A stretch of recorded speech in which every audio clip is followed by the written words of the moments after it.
Environment Program and the Government of Sri Lanka, I welcome you all to the joint side event on the National Determined Contribution Update and Nitrogen Climate Opportunities from South Asia to the World.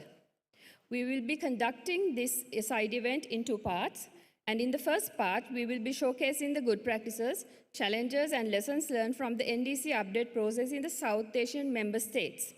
And in the second part, we'll showcase the nitrogen climate opportunities from South Asia to the world, and I would kindly request you all to stay with us throughout this event.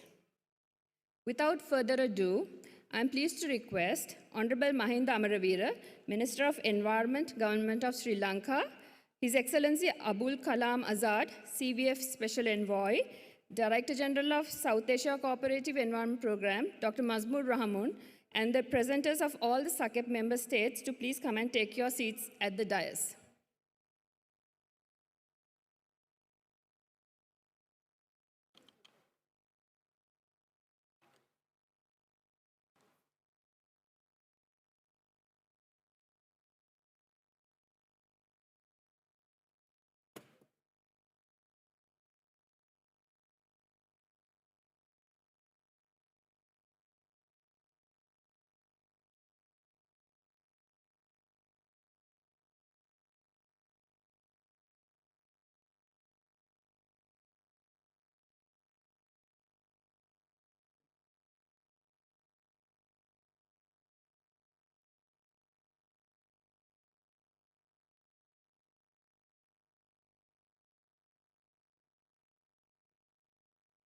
Mr. Irfan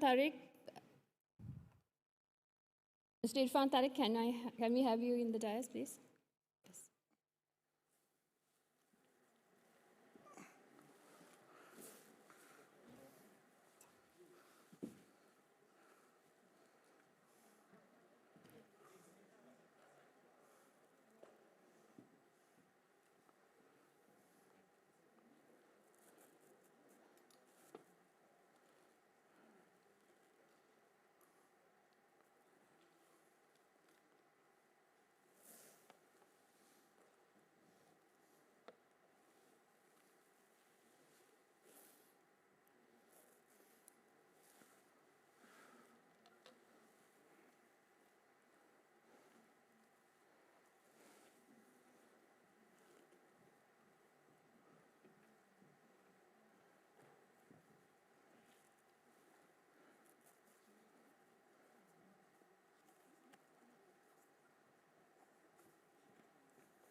Yeah.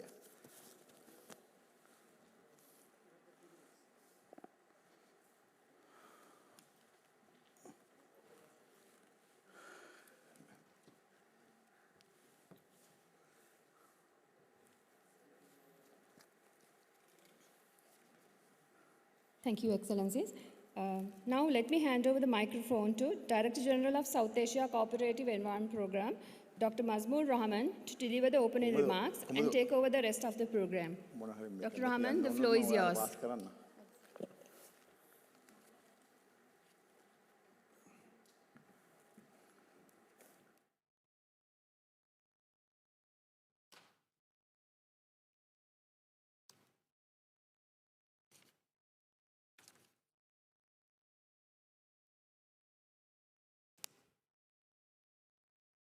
Honorable Mahinda Amaraveera, Environment Minister, Government of Sri Lanka. His Excellency Abul Kalam Azad, CVF Climate Envoy from Government of Bangladesh.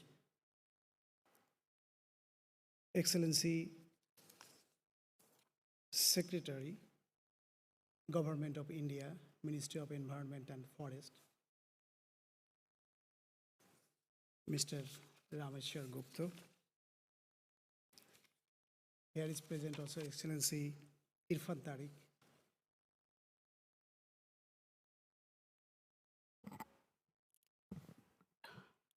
Director General, Government of Pakistan, Ministry of Climate Change, representative from Sri Lanka, Bhutan, Maldives, and all the SACIP member states. I'm welcoming you all here today's side event. It's my indeed pleasure, especially who are present here, distinguished delegates, ladies and gentlemen. A very good morning. On behalf of South Asia Cooperative Environment Program, it is indeed a great pleasure to welcome you all this very important side event. The name, Nationally Determined Contribution, Update and Nitrogen Climate Opportunities from South Asia to the World, jointly organized by SACIP in collaboration with the government of Sri Lanka. Distinguished delegates, one of the major challenges to humanity is climate change. Climate change threatens the lives of millions of underprivileged people in South Asia, making it one of the most vulnerable regions in the world to global warming. As a result, the Paris Agreement goals are not only aspirational, they are also necessary for South Asia's common survival. The repercussions of failing to accomplish such goals are outlined in recent Intergovernmental Panel on Climate Change Assessment, which show why a worldwide push for net zero emission is required to prevent the worst case scenario. Consequently, to help achieve the Paris Agreement targets and the purpose of the UNFCCC, the NDC update process along with sustainable nitrogen management can be identified as key potential areas. Ladies and gentlemen,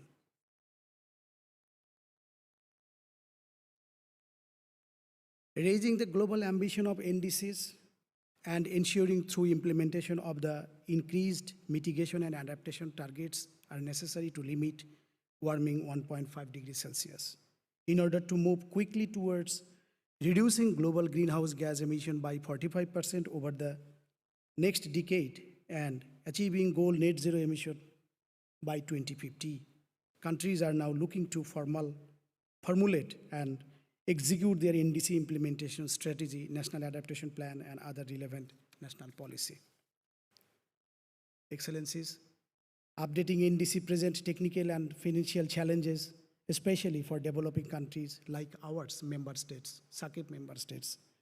It is also an opportunity to take stock of domestic climate priorities and needs to move into more sustainable development pathway.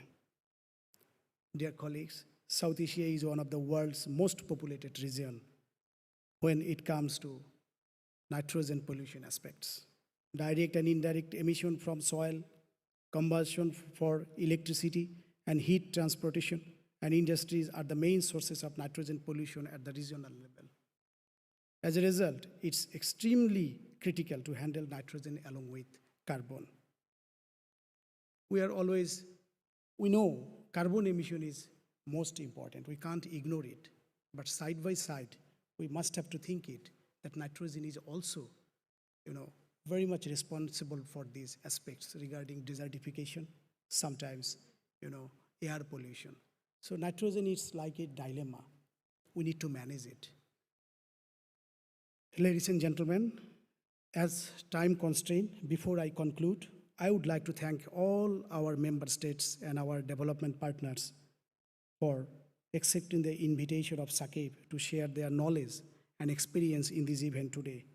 And I can assure you that being a regional organization, SACIP will always offer our member states a platform for mutual learning and exchange of experience across tiers of government and borders. And these activities will make a significant collective contribution to the implementation of the Paris Agreement targets, as well as we all prepare for a result-driven COP26. Thank you very much. Dear colleagues, now I like to go to the another part. After As you know, CBF Climate Envoy is here. His Excellency Abul Kalam Azad. He has another very important program. So he likes to take departure. So I'll be requesting His Excellency Abul Kalam Azad. He is from Bangladesh. He is CBF Climate Envoy. Sir, floor is yours.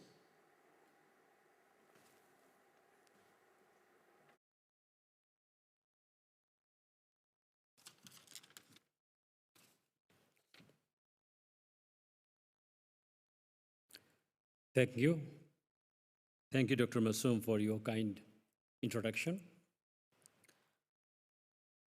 Dear friends, I feel privileged to be here this moment for the South Asia Cooperative Environment Program with dignitaries from UN FCCC Secretariat, University of Peradeniya, Sri Lanka, Sri Lankan government, and also other member countries of this organization, all protocol observed. Respected dignitaries, as you are aware, Bangladesh has already revised its updated NDC last August 26th in 2021, enhancing both conditional and unconditional. Earlier we had together both conditional and unconditional was 15%. Now it is about 22%. Our updated and enhanced NDC has expanded its emission reduction coverage from only the energy sector to the whole of economy of the country. On the other hand, despite contribution less than 0.35% of global emission and per capita emission less than 0.5 metric ton, Bangladesh has determined to play a proactive role in terms of climate mitigation by reducing future GHG emission.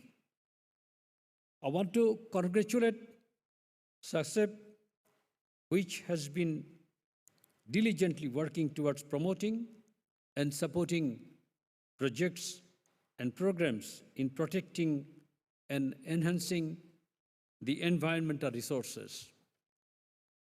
And I believe our Global Center on Adaptation, that is the GCA, South Asia Regional Office, will have a lot to take up from the experience of SACEP leadership in these countries, 8 countries, Afghanistan, Bangladesh, Bhutan, India, Maldives, Nepal, Pakistan, and Sri Lanka.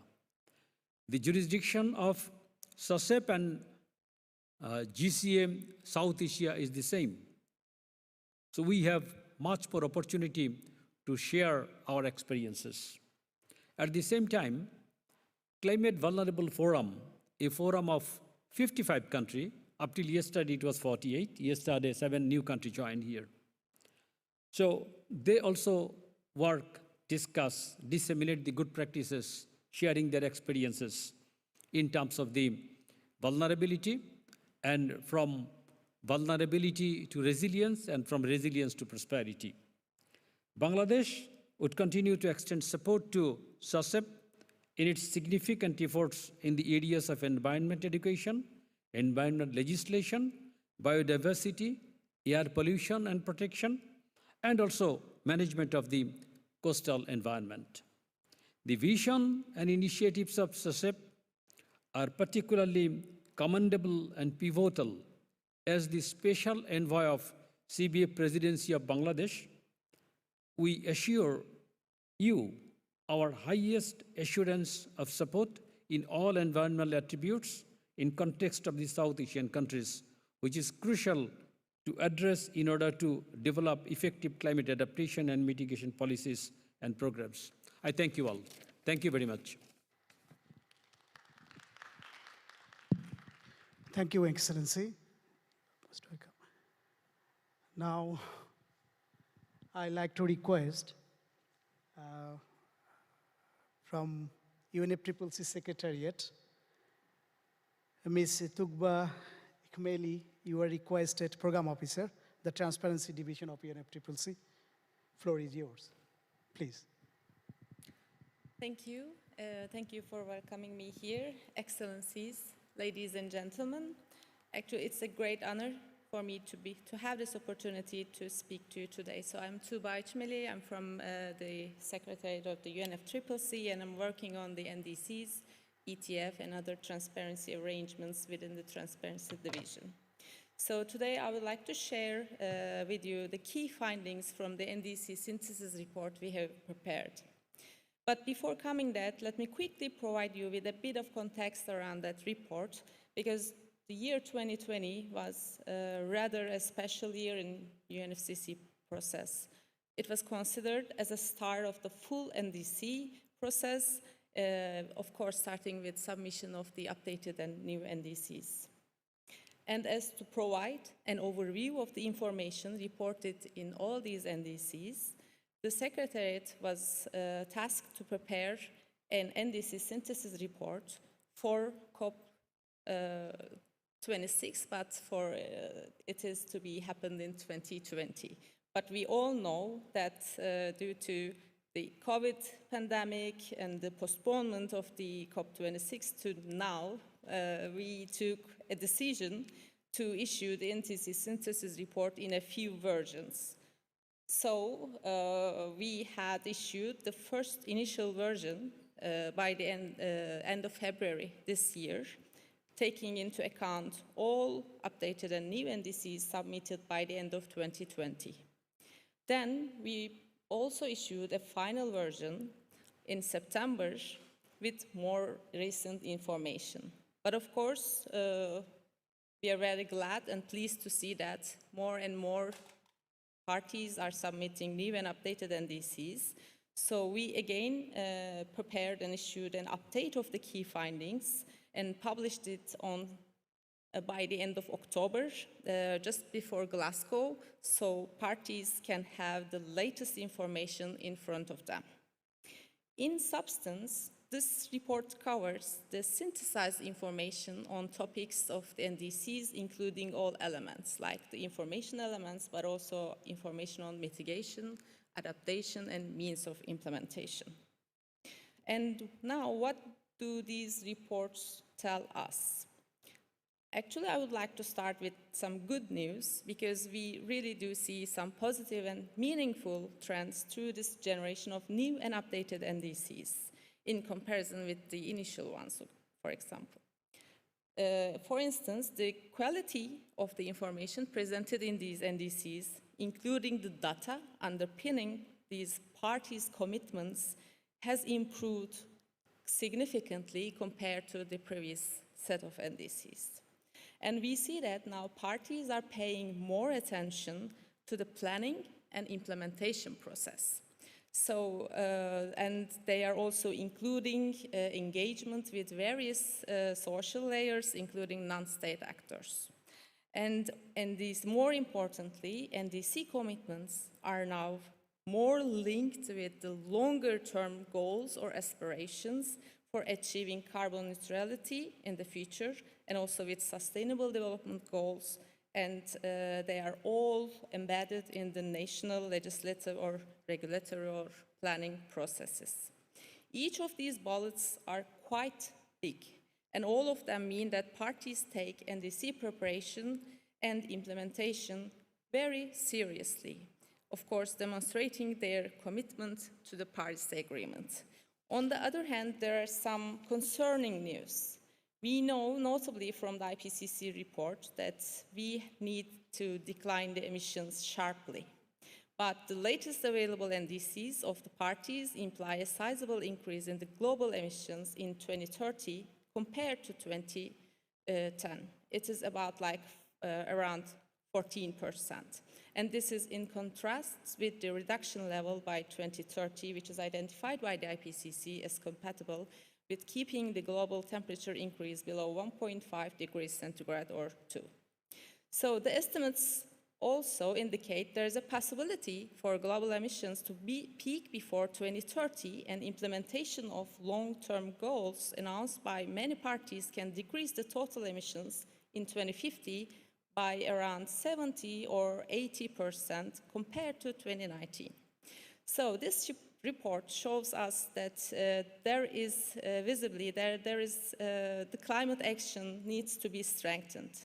And we need much deeper reductions in 2030. And maybe just to finish, I guess, for the time, I do hope that this year will indeed become a year of significant and meaningful enhancement in climate action, and COP26 in Glasgow will make it clear that objectives of the Paris Agreement are achievable and will be achieved. Thank you very much. Thank you, Ms. Tugba. As we have time constraint, thank you very much. So,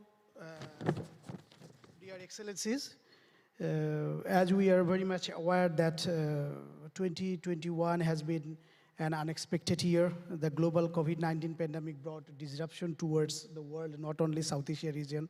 So, climate planning process and NDC in 2020 addressing encouraging to see that despite of challenges faced during this pandemic. Now, I like to switch over towards our member states. And at first, I like to request our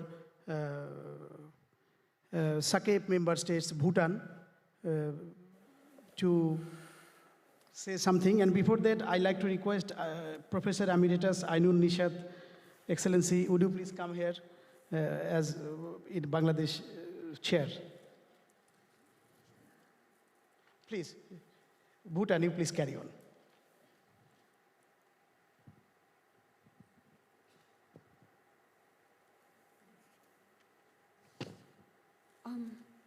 Thank you, Chair. Your Excellencies, ladies and gentlemen, my name is Sring and I'm from Bhutan.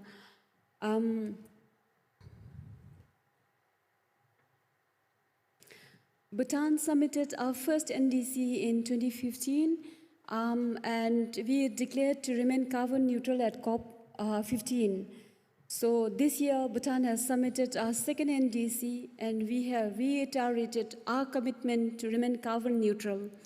While the rest of the world is embarking towards carbon neutrality by 2050, Bhutan has already achieved carbon neutrality. In fact, the latest GHG inventory shows that the carbon sink capacity of Bhutan is 9.8 million tons of CO2 emission, but our national emission is around 3.4 million tons of CO2 equivalent. So we still have more than 2/3 of carbon budget left to. Bhutan, being a responsible citizen, a responsible member of the global climate effort, is doing more than what we should be doing. And for that, we really need, global support from the global members in terms of capacity, in terms of financial resources, in terms of technical capacities. Bhutan has been able to do that because we have strong policies in place. For example, the constitution of the kingdom, it mandates 60% of forest cover to remain for all times to come. And we are supposed to ensure ecologically balanced, sustainable development while promoting justifiable social and economic development. And in order to, address the challenges and opportunities arising from national and international arena of climate change, the climate change policy for the kingdom was developed. And it ensures that Bhutan remains carbon neutral for all times to come and protect the lives and livelihood and happiness of our people by adapting to the impacts of climate change in an effective and efficient manner. Again, like everybody around the globe, 2019 and 2020 has not been easy for us. It's been a difficult time. And while we developed and submitted our second NDC, updated NDC, we had our share of challenges coming from a least developed country. We had difficulty going for virtual modes. Virtual consultations were very not as effective and efficient as meeting people in person, so that the process got a bit delayed. But this year we have launched the updated NDC on the World Environment Day by our Queen, and we have accordingly submitted to the UNFCCC. So thank you very much. Thank you, Shering Yangjum, Bhutan. Now I would like to request our Professor Emeritus Ainun Nishat, Climate Change Specialist. He is from Bangladesh. Please, sir.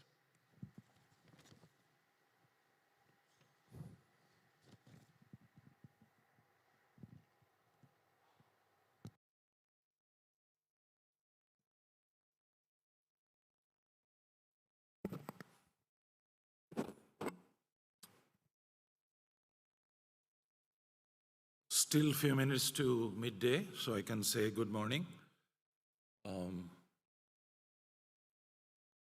The DG of SAKIB and distinguished panelists on the dais and the distinguished participants.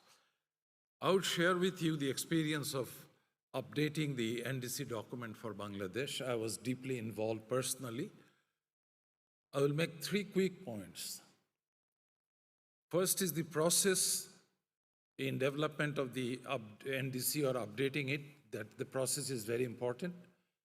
I'd like to share a few points and draw your attention to them. Second one is the outcome on which Mr. Abul Kalam Azad made some comments. And third point is that you prepare an excellent document, but what do you do with it? How do you follow up with that? And that is a very important part. Countries like Bangladesh, we have many excellent national documents prepared by experts and professionals. But after 5 years or 10 years, you visit the issue and you are where exactly 5 or 10 years back. So on process in 2015, we had developed a model, of course, with the help of some international experts.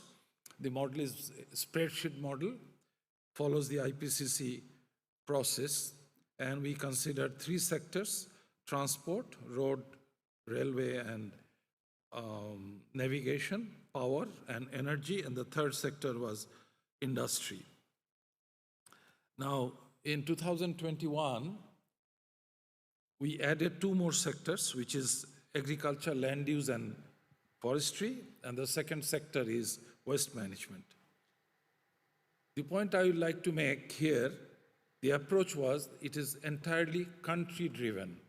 So Bangladeshi professionals under the guidance of the Ministry of Environment and Forest and Department of Environment, we developed it, but we had the political instruction that it should be ambitious, but it should be implementable.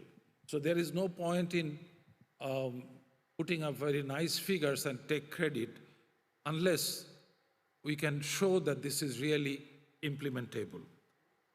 We followed the IPCC format, and we also worked out the mechanism by which the recommended NDC would be followed up.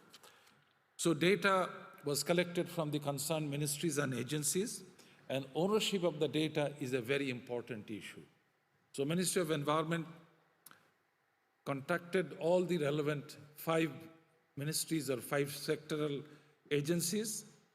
Data were collected from them, that was put into the model, and we suggested that in every 2 years, the concerned ministry should be checking the progress or exactly what is happening. So on the second point on outcome, in 2015, we had said on our own we will do 5% reduction, and with some additional support or finance, another 10%, so in total 15.2. This time we examined the whole game, and we found that Yeah, around 5% that number we could not change because Time is very short, sir. that is, I'm sorry. okay, very ambitious. Another 17%. So how we do it?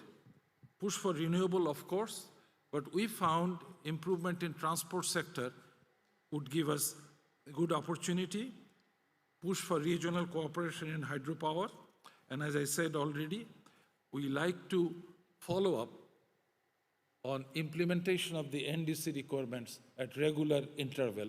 That's a very important issue. Thank you very much. Thank you, Professor Ainun Nishat.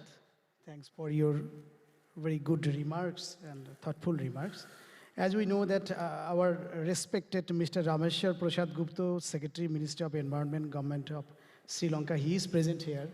Excellency, actually, You want me to speak for less than 3 minutes? no, you will be talking more. We like to hear from you. But from Pakistan side, Irfan, our Excellency, he is talking that he has another program. Okay, I have So no problem. I was talking about you, that So, he was talking like that. Excellency, we will be hearing from you much more sure, things. sure. It's time for, please, Pakistan. Thank you very much.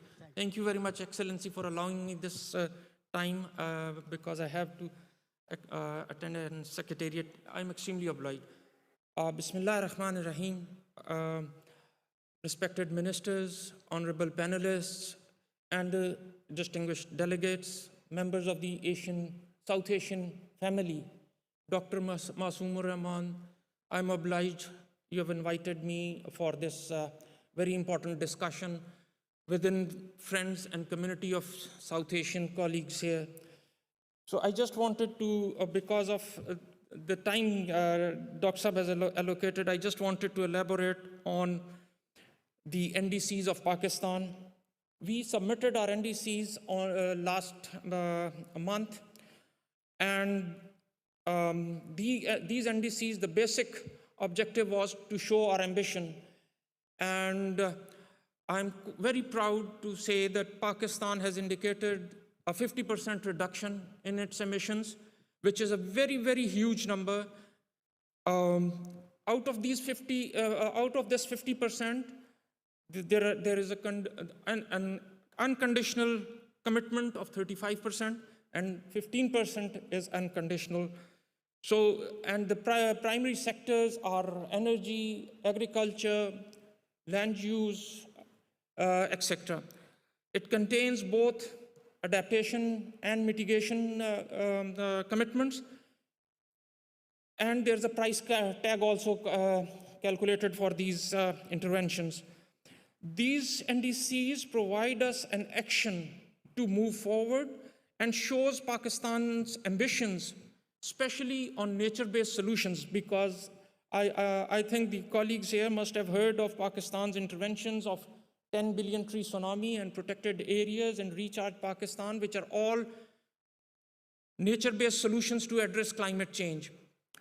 These are very important in terms of not only addressing climate change, but also adding our natural capital and also adding to our green jobs band.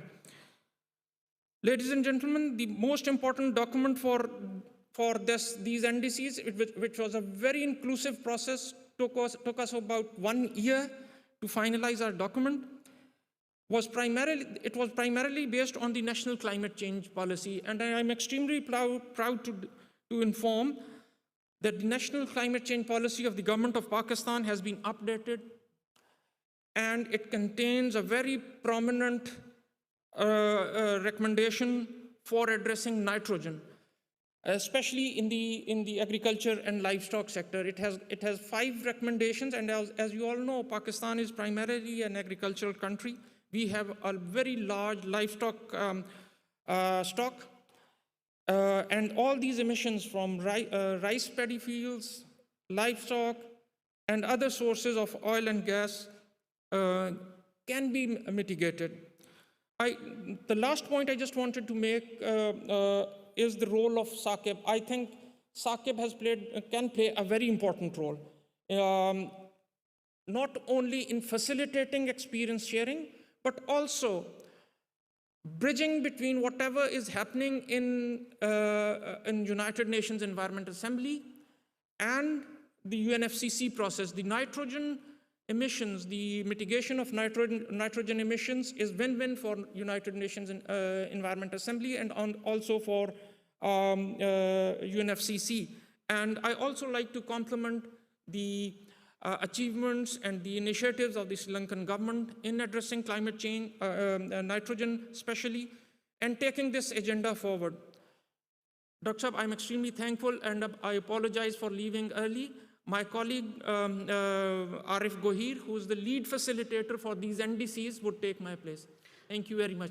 Thank you, Mr. Irfan. Actually, thanks for, as you have hurriness, you requested me, that's why I'm sorry to Excellency Secretary, Minister of Environment, Government of India, please. No problem. Excellency, now your turn. We'd like to hear from you regarding these issues, India and SAKIP's relations as well. Thank you, Excellency. Floor is yours.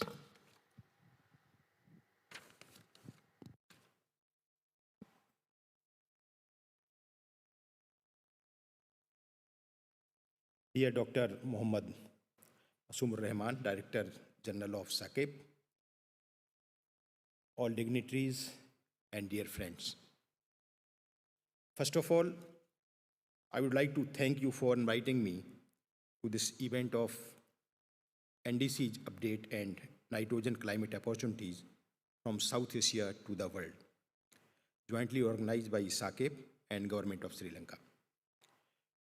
India is a member of SAKIP since 1982 and has always maintained its leadership role and facilitated the smooth functioning of the organization. India supports SAKIP in the promotion of regional cooperation in South Asia in the field of environment, both natural and human, in the context of sustainable development. India is fully committed to safeguarding our planet and building a more environmentally sustainable and inclusive future together, holding the increase in the global temperature rise to well within 2.2 degrees above the pre-industrial level and pursuing the efforts to limit the temperature increase to 1.5 degrees. India's NDCs represent a very progression reflecting the highest possible ambition compatible with the goals of Paris Agreement.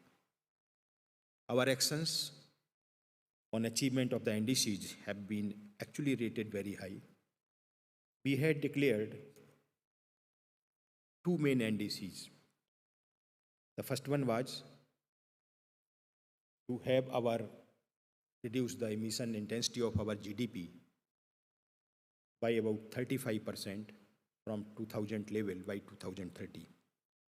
And I'm happy to report that by 2016, we have already achieved a reduction of 24% in a span of 11 years. So our second NDC was pertaining to having a electricity generation capacity of 40% by 2030. Here again, I am very happy to inform the gathering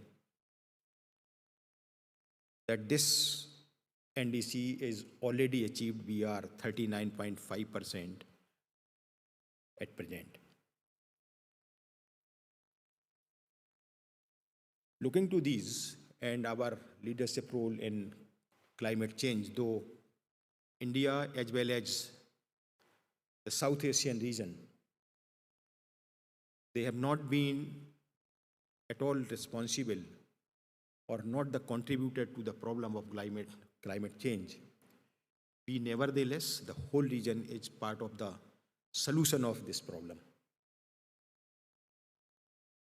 And looking to our responsibility, our Honorable Prime Minister on 1st November in World Leaders Summit, he has further enhanced our ambition. And we have announced new targets for 2030. These are, our first target is our non-fossil electricity generation capacity would be 500 gigawatt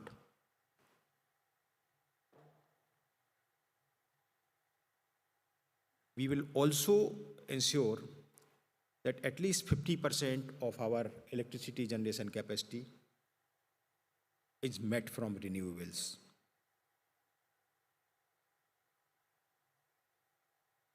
We will also take action to ensure that carbon emission of 1 gigaton per year is avoided by 2030. The emission intensity of our GDP, which the earlier target was 33 to 35%, now we have enhanced it to 2030, to 45% by 2030. And most important one, we will be achieving a net zero of emission by 2070. We have resolved to move forward with new commitments. So in such time, the transfer of climate finance and low-cost climate technologies, they become extremely important. India expects developed world countries to provide climate finance of $1 trillion to help us achieve our goals. Today, it is necessary that as we track the progress made in climate mitigation efforts, we should also track the efforts and the promises which have been made for climate finance. Thank you very much. Thank you, Excellency. Thank you, Excellency. Thank you very much for your very thoughtful and resourceful deliberation over the subjects. Now I would like to request our Maldives colleagues. I'll be requesting Mr. Ahmed Wakil, Director Climate Change. Please, floor is yours. And you have 3 minutes. I'm sorry for saying this. Already time is, running very fast. Yeah. Thank you, Chair. Excellencies, DG of SACEP, colleagues, ladies and gentlemen, and a very good afternoon to you all. I think it's 12:30. And first of all, let me begin by thanking SACEP and the Sri Lankan government for hosting this important event. And as you know, Maldives is one of the most vulnerable countries to the impacts of climate change due to our geography, low-lying nature of the islands, and so forth. So given and keeping that in mind, we have prepared our NDC. So if I may start with our NDC process, we have submitted our first NDC in 2015. And for that NDC, we have set 2 targets: unconditional reduction 10% with our own resources by 2030. And if we receive more funds, more resources, and we committed to go for 24%, and that was the conditional reduction target. And also we have included adaptation, resilience building as one of the key aspects of our NDC. And of course, with cross-cutting sectors such as finance, capacity building, and also gender. So this is very briefly, the abatement curve of the CO2 and the proposed measures in our first NDC. Second slide, please. And recently, we have updated our NDC. That was in December 2020. On that NDC, we tried to be more ambitious. So our target was updated to 26%, even if with our own resources. So we are planning to achieve by 2030, 26 reductions. And that is based on business as usual scenarios. And of course, a very ambitious target to reach net zero by 2030 if we receive extensive support and assistance from international community. That was the second commitment from our side. So there are 2 targets. With our own resources, we are we try to achieve 26%, and if we receive more resources, we say we can go for net zero by 2030. And with updated NDC, we have enhanced our adaptation and resilience efforts, and also there are, issues on cross-cutting sectors such as finance and capacity. So you can see the curve, how it goes. Next slide, please. And for the processes, I think as colleagues mentioned here, it was almost the same process we have followed. We had consultations, but during the process it was quite difficult because of the COVID situation. So some of them we were unable to have face-to-face consultations. Mainly it was on by virtual means, and we have reviewed the sectoral policies and plans, and we have also visited the ongoing development initiatives, projects and programs in various sectors. And efforts were also made to ensure that NDC is in line with all relevant government policies, plans and also visions.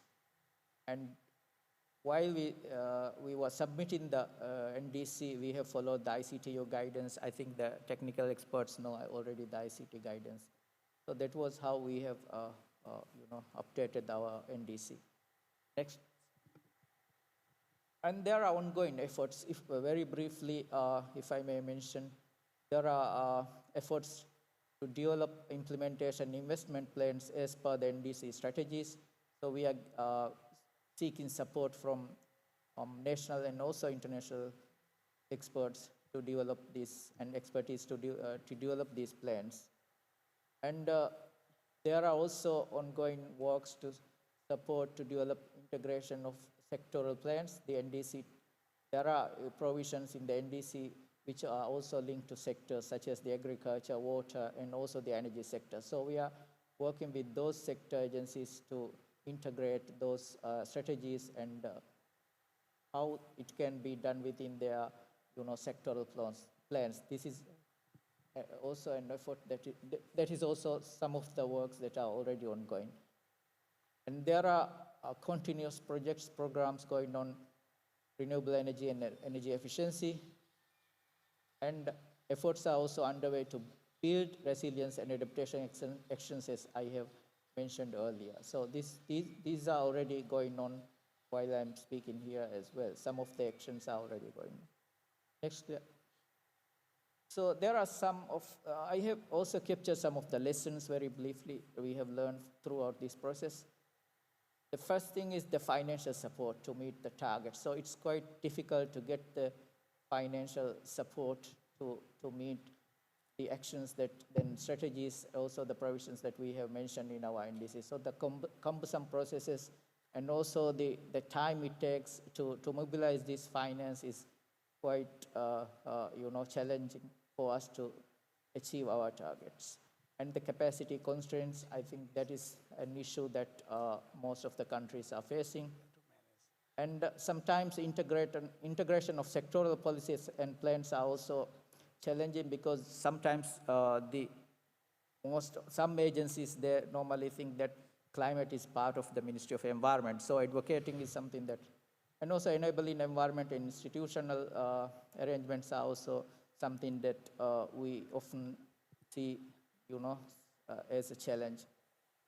We'll be hearing more from you, I think. Yeah, okay, I'm finished now. Yes. Thanks, yeah. Those are very briefly I wanted to capture. Okay, I think there is no time, so I will stop here. Thank you. So there are many speakers there. Thank you for your kind understanding, Maldives. Thanks for your presentation. If we get time later in SAKEP platform, definitely we'll be hearing from Maldives much more. So now it's turns for Nepal. May I request Mr. Dhananjoy, Joint Secretary, would you please, it's Nepal, please, your floors. Thank you very much, 3 minutes, okay? Please, Dhananjoya, I'm sorry for mistake this name, Dhananjoya, Joint Secretary, please.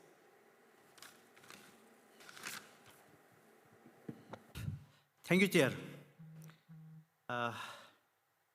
Excellencies sitting on the desk, distinguished delegates from SASEP member countries, respected delegates, ladies and gentlemen. It gives me an immense pleasure in articulating my sincere thanks to the SASEP, especially Director General and Government of Sri Lanka for organizing this important event.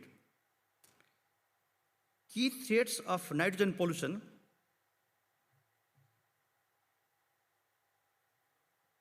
are in water and air quality, greenhouse gas balance, ecosystems, and biodiversity. Current population estimate of the world is 7.9 billion. Thus, growing demand on the agriculture, industry, energy, and transport sector has led to a sharp growth in the levels of nitrogen pollution and related greenhouse gas emission. For example, nitrous oxide released in the atmosphere from industry and combustion is 300 times more powerful than carbon dioxide as greenhouse gas. Due to growing population, the demand of more food is increasing fertilizer and land use. Likewise, the demand for more energy is increasing fossil fuel combustion, leading to enhanced losses of reactive nitrogen to the environment. And nitrogen pollution is affecting to human health and ecosystem. Such pollutions have been realized on drinking water, air quality, fresh water, biodiversity loss, stratospheric ozone depletion, and climate change. This problem is now not only a problem of single country, it has been extended to transboundary level. Nepal is a mountainous country and majority of the population depend on agriculture for their sustaining their livelihoods. Due to steep slopes and especially during monsoon, fertilizers used on agricultural fields is mixed with rainwater and flows down as splash erosion to the streams and rivers, resulting water pollution. This is due to climate change, obviously. Likewise, other forms of reactive nitrogen pollution have also affected on the environment. Mitigation component of nationally determined contribution, second NDC report of Nepal covers energy, industrial processes and product use, agriculture, forestry and other land use, and waste. So Nepal's NDC target do not specifically mention about nitrogen, and actually we are new on it. It comprises of several sectoral activity-based targets which will be implemented by 2030. During its implementation, international support is also necessary. To achieve the targets, intervention is necessary from policy implementation to monitoring aspects. Our priority actions will include terrace construction for control of nitrogen leaching, sustainable soil management, cultivating nitrogen-fixing plants and fruit trees, sustainable forest management and reforestation, agroforestry focusing distant users and smallholders in clusters, as well as in private lands and other land use, alternative energy promotion, air pollution monitoring, waste management, especially focusing on nitrogen management issues, will be our priority actions to this case. Likewise, priority will be on awareness raising and building capacity of stakeholders, including community institutions and provinces, on importance of nitrogen management, climate change adaptation, biodiversity conservation, and its sustainably use. Sustainable livestock management and pasture rangeland restoration will be also our in priority. River restoration in urban areas, city gardens, and green areas and corridors, joint monitoring and reporting on biodiversity conservation and climate change adaptation. As a member country of SASEP, we also realize that collaborative efforts are necessary at transboundary scale to address this problem. Nepal is always ready to shake hands to work on nitrogen with SASEP. We are preparing nitrogen policy involving relevant stakeholders. So actually we are now new also on especially focusing on nitrogen issues. So we seek support from SACEP and international organizations. I am very much confident that this event will produce useful guidance in long march towards sustainable nitrogen management. Let us work together for it, and Nepal is very proud and pleased to be a part of this mission. Thank you very much. Thank you, Nepal. Now, actually, we know that there is another session which will be presented by the government of Sri Lanka parties there, and our honorable minister, he is also present here. We are really very delighted. There is a part as well for sum up all country presentation. I'll be requesting Professor Buddhi Marbe. Are you here? Just very shortly, please. Okay? Just sum up. Sri Lanka country presentation. Sorry, Professor Buddhi. Sri Lanka is still there, as Honorable Minister is there. I made it trick that Sri Lanka is done. So now I'd like to request Sri Lankan country presentation to Ms. Kumudini Vidya Lanka, Director Climate Change, Ministry of Environment. Please, it's your turn.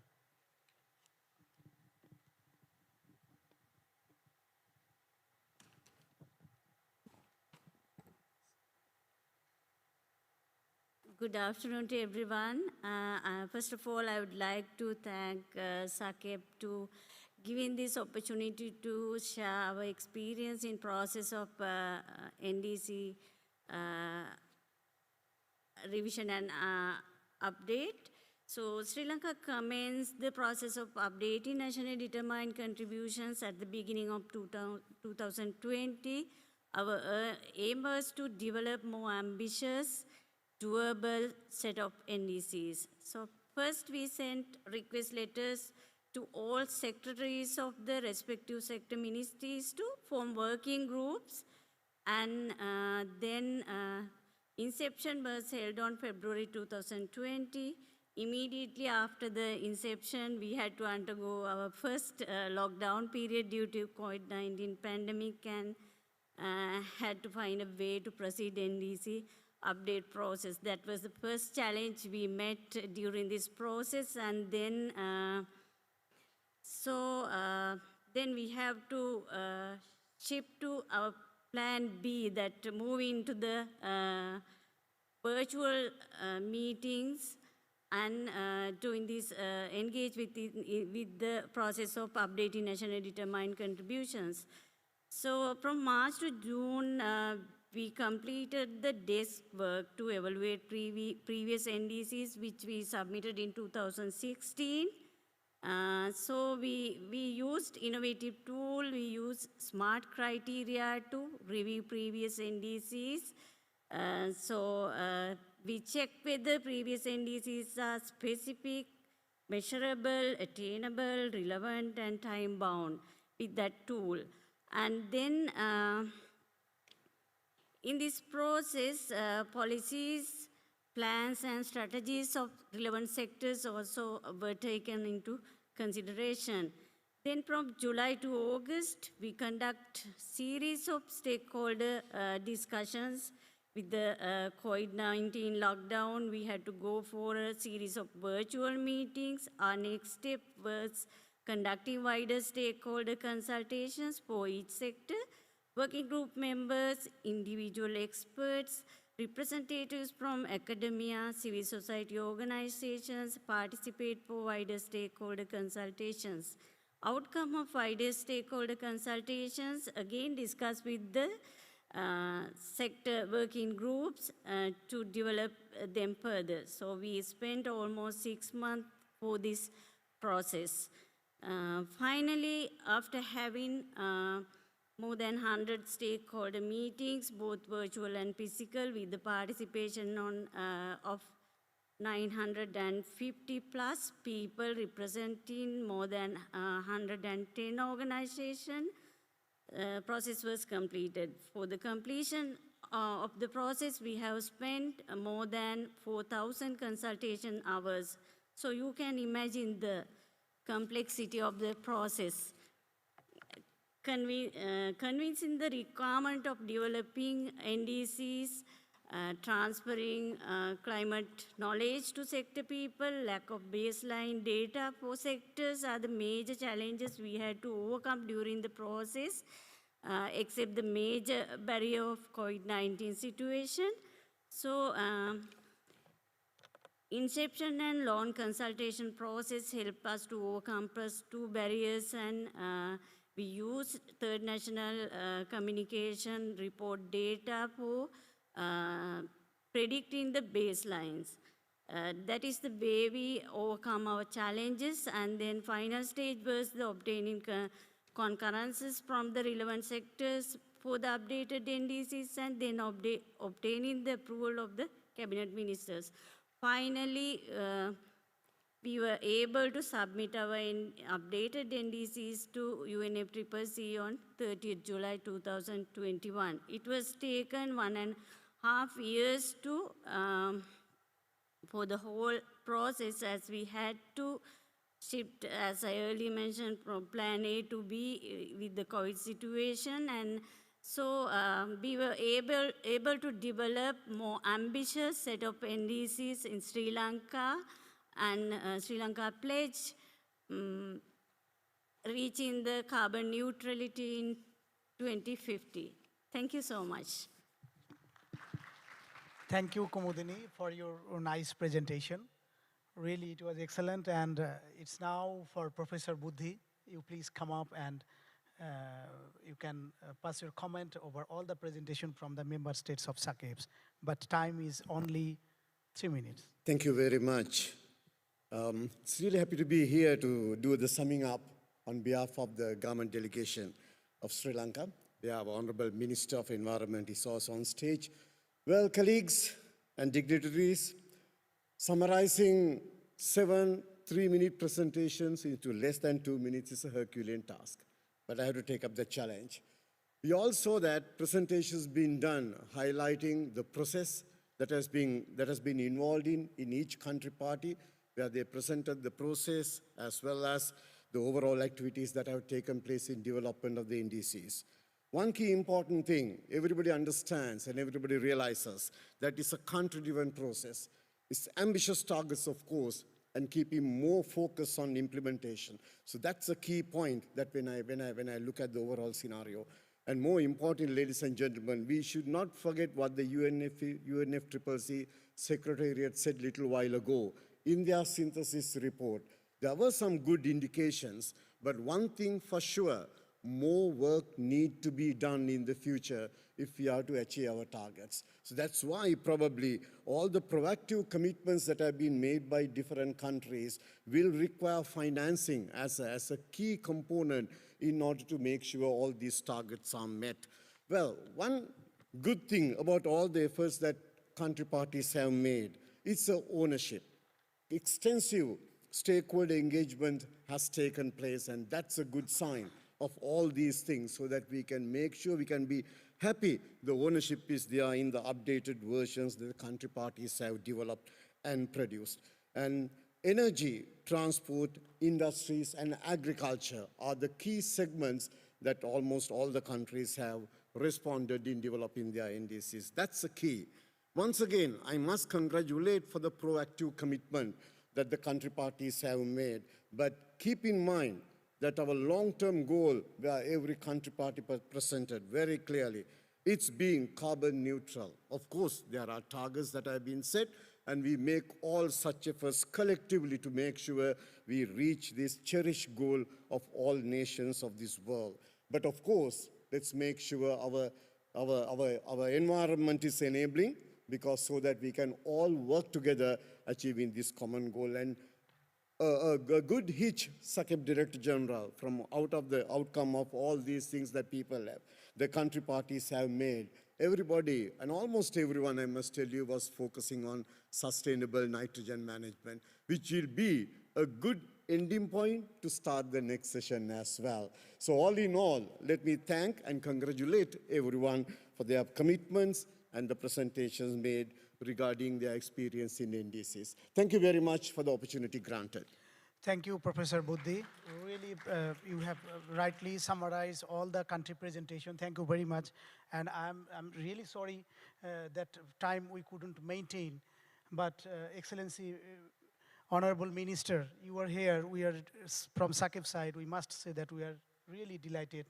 And respected Mr. Gupta, Honorable Secretary, Government of India, for the Ministry of Environment, Forest and Climate Change. Really, we are delighted, sir, you are here. As well as Professor Emeritus Ainun Nishad. He is from Bangladesh. He is a climate change expert. He was ex-vice chancellor from BRAC University. Also from Nepal participant, Bhutan, all the member states, Maldives. Really, SAQIP is delighted. And you know, SAQIP based in Colombo. So all countries' contribution is very important. And this is, as you know, alphabetically changing the Director General has started my turn, and in the coming 3 years, Excellency's national focal point from our member states, I'll be requesting you. SAQIP is your organization, and SAQIP is committed to serve you, I can tell you. All possible services will be rendering by the SAQIP. That is the commitment of SAQIP. So now I'll be requesting Dr. Anil, you are waiting here, to come up, and this is now Sri Lankan turn. And Excellency, I'll be requesting you to take the floor from Sri Lankan side, please. I'd like to go down, please.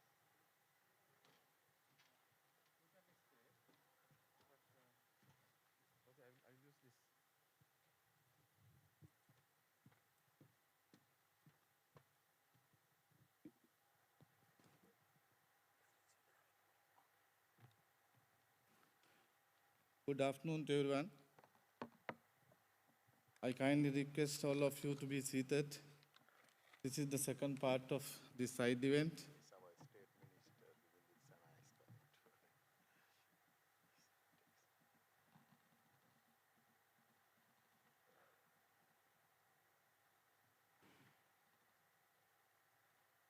Let me begin by welcoming all of you to this Sri Lanka side event, especially Honorable Mahinda Amaraveera, Minister of Environment in Sri Lanka, Honorable Duminda Disanayake, Minister of Solar, Wind and Hydropower in Sri Lanka, Honorable Khadija Naseem, Minister of State, Ministry of Environment, Climate Change and Technology, Dr. Anil Jasinga, Secretary, Ministry of Environment in Sri Lanka, Mr. Rameshwar Prasad Gupta, Secretary, Ministry of Environment, Government of India, other dignitaries, colleagues, friends.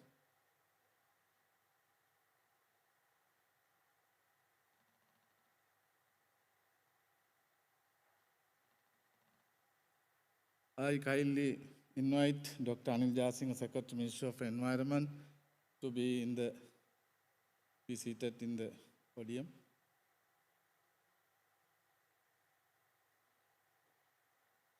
Ms. Janaki also.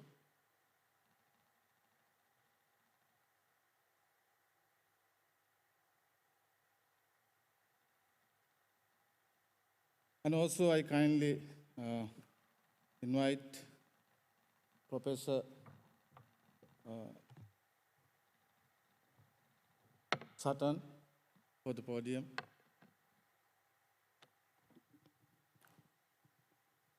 Can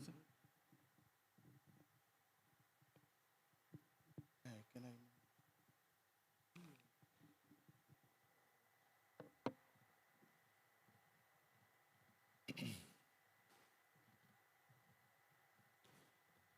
Let me begin by this side event, welcoming all of you to this Sri Lanka side event, especially honorable ministers and dignitaries and colleagues, friends. This side event was organized by the Ministry of Environment in Sri Lanka in collaboration with SACEP. It is nitrogen for climate opportunities from South Asia to the world. Sri Lanka has recognized that nitrogen has an enormous role to play in the climate change arena and exploring more opportunities where exactly nitrogen can be accommodated in the climate change negotiation process. Sri Lanka wants to be the champion on nitrogen for climate change. Colombo Declaration on Sustainable Nitrogen Management is one of the initiatives that has been taken in 2019. Up to now, 15 countries have signed the declaration. Many countries have been expressing their interest to be signed the declaration.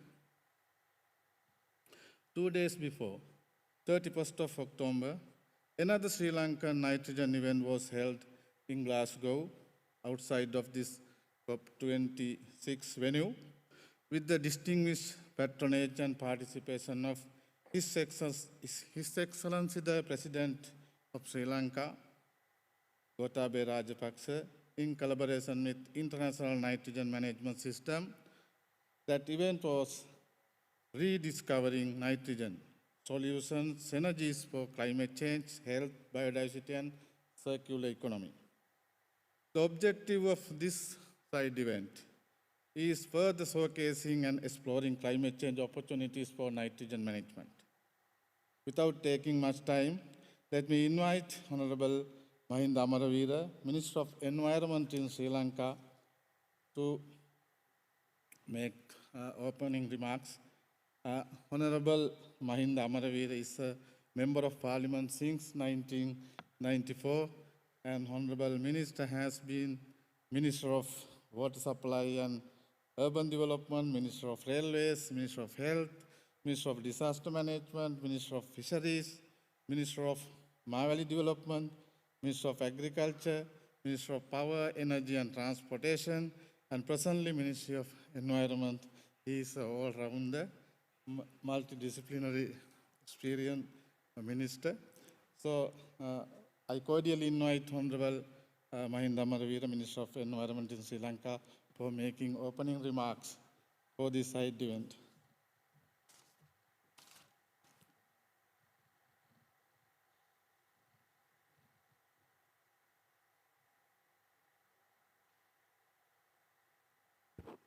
Good afternoon. Honorable Duminda Disanayake, State Minister for Renewable Energy, Excellencies, distinguished delegates, ladies and gentlemen. Welcome and thank you for coming together in this extraordinary international efforts to showcase and address one of the world's catastrophes in our time. The concept note for this side event states very clearly, nitrogen is not just another problem, but rather it must be a part of the solution for many of our environmental challenges. Human alteration of the global nitrogen cycle is having multiple adverse impacts on climate, environment, economy, and health. Nitrous oxide is one of several harmful greenhouse gases responsible for human-driven climate change.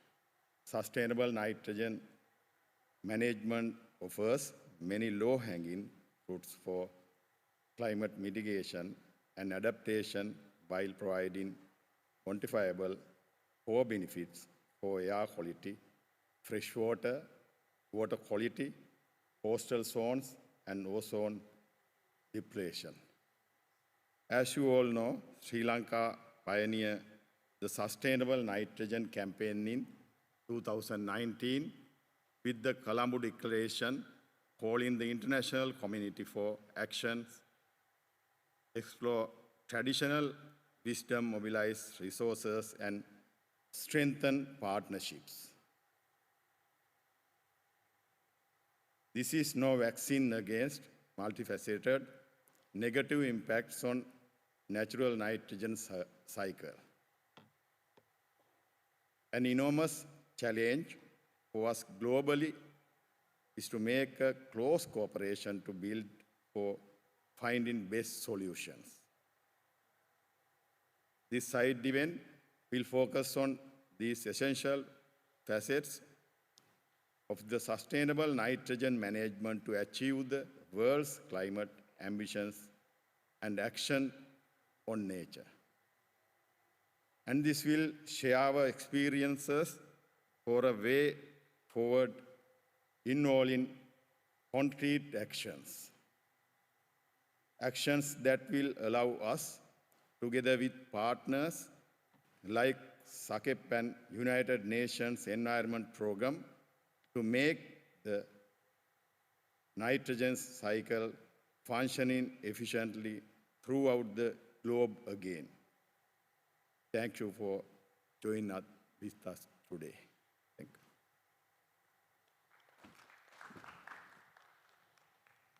you. Thank you, Honorable Minister. I will change for the agenda because Brazil presentation want to take now because he has to leave now. So therefore, I kindly invite Dr. Celso Mosetti, Embrapa, President, Brazilian Agriculture Research Center. So is yours, please.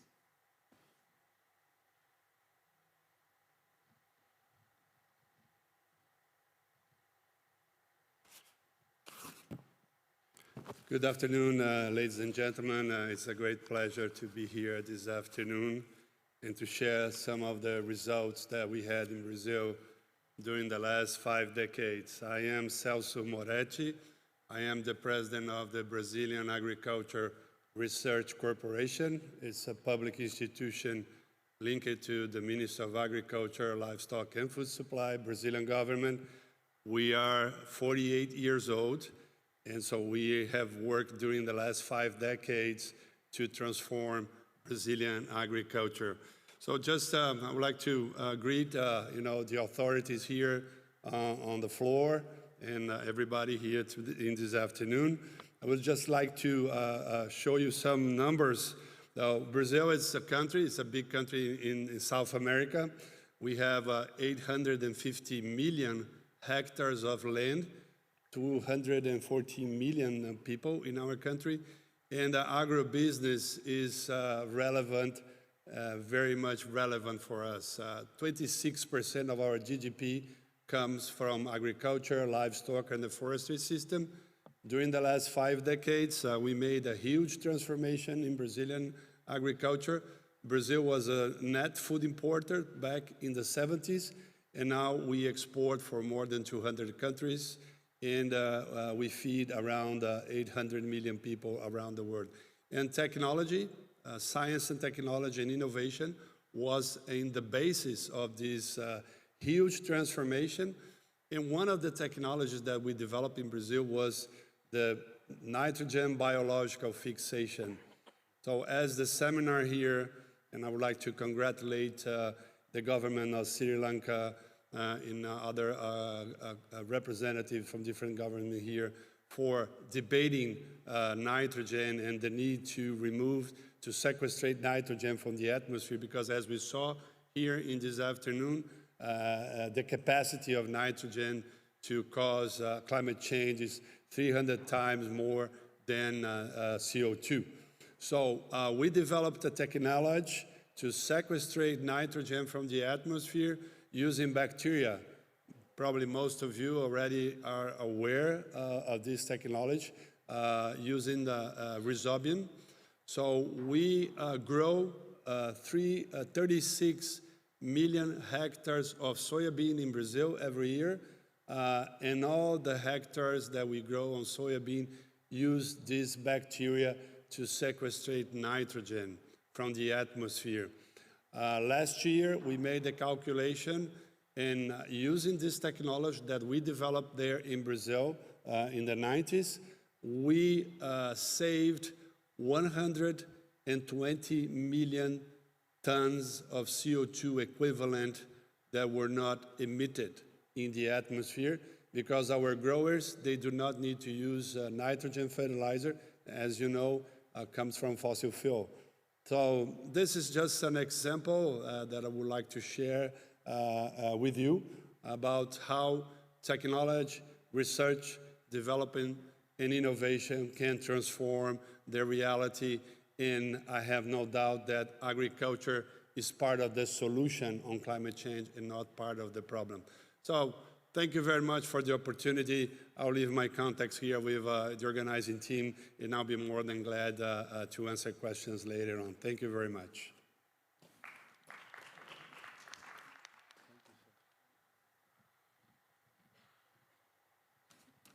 Thank you very much. Next, may I invite Maldivian State Minister, Honorable Khadija Hasim, to deliver her statement.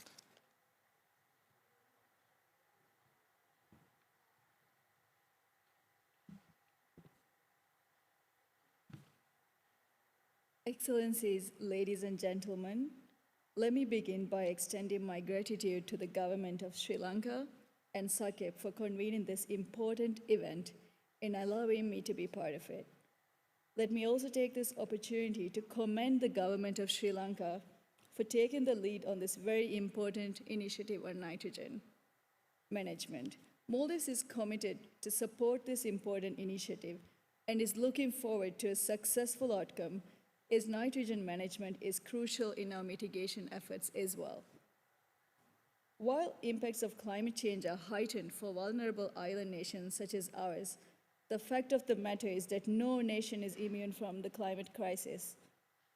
Despite the challenges we face as a small island developing state in combating the crisis, and although the Maldives' contribution to the global greenhouse emissions is only 0.003%, we're committed to do our part. We're also determined to show leadership and continue to advocate for more ambitious climate actions to address the climate crisis.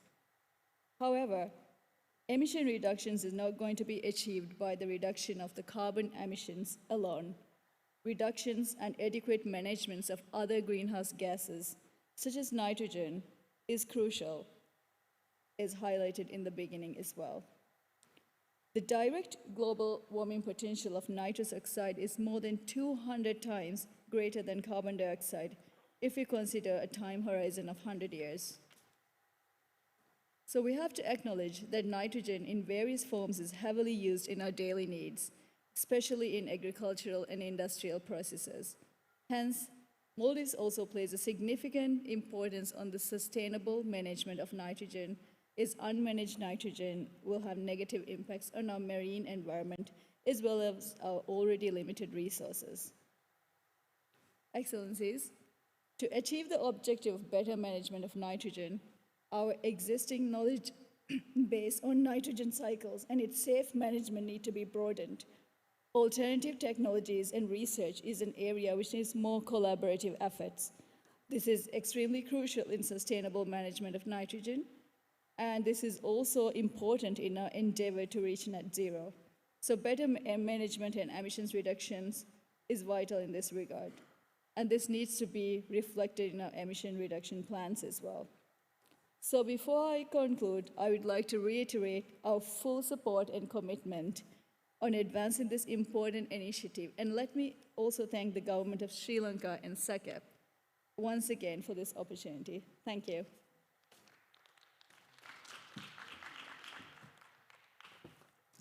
Thank you, Madam. We are running short of time, so we have to be very briefly make a statement. The government of Sri Lanka has taken leadership to get adopted the resolution on sustainable nitrogen management in 2018 at the 4th United Nations Assembly. With due respect of that, may I kindly invite now Mr. Rameshwar Prasad Gupta, Secretary Ministry of Environment in India, So please be very brief because. Okay. So she's telling that our time is over and we have to wind up our side event due to time constraints. So thank you very much. So then I will take this opportunity to thank you, all of you. Because of the time constraints, we have to stop our side event, and she's compelling for us to stop. Thank you very much, Honorable Ministers and two secretaries, and also Minister of Maldives for joining this. Thank you very much, all of you. Thank you very much.